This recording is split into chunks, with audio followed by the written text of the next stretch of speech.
Hi mga Inday, another day, another alipin ng salapi. Ito nga't pagkatapos magtinda doon sa tindahan at pagkatapos magpakuha ng mga as-as dong alaga, ito't nandito kami sa luwak-luwak na daan. Ay, hindi yan ang daan, ito ang daan. Ay, di kami ngayon nautusan ni Bongbong Marcos na kumuha ng baboy doon sa Malacanang. Ay, kukuha nga kami ng baboy din sa may barangay Antonino sa malapit na kamag-anak. Kasama ko nga ang aking busabos. Hi guys, nakapalaban po tayo sa Bangun. Tingnan natin kung alin ang mas malaking ilong, yung baboy.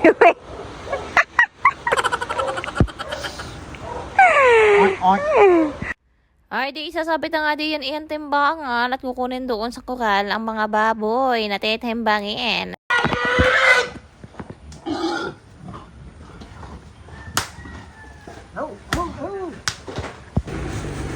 Yung pala yun.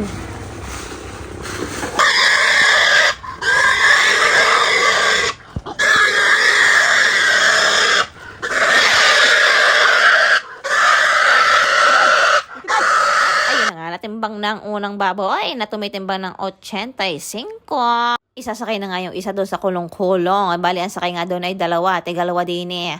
Bali, 4 ang kukuhanin. At dadalhin nga doon sa slaughterhouse sa dalawa kay sabayan. Ay, malayo-layo nga. Tapos titimbangin na nga aking padalawang baboy.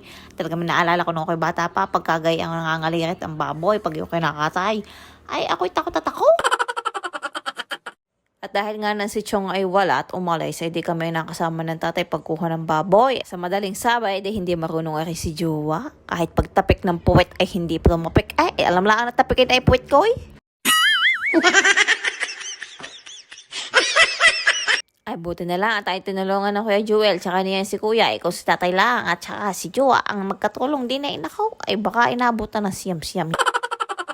Ay, di nililiguan nga diyan ng baboy. At pag hindi nga niliguan, ay di hahapuan. Pag hinapo, ay di mamamatay. Ay, naku po. Tingnan naman kalaki ng mga puwet. May naalala ko ay yung puwet ni Mrs. Jelen. Ay, di pagkatapos nga niya, hindi tayo magbabayad na din kay Madam Luz. Ay, siya nga din napapaiyak at ilang buwang alaga. Tapos ay gayon, ay pwede naman ikisumama doon sa slaughter. At pagkatapos ng magbayadan ay diyayao na kami at dadalhin na nga doon sa slaughterhouse. Doon muna mag-i-staycation ang mga baboy. Magbanding muna kayo diyan all together dahil kinabukasan kayo ay magiging ang adobo.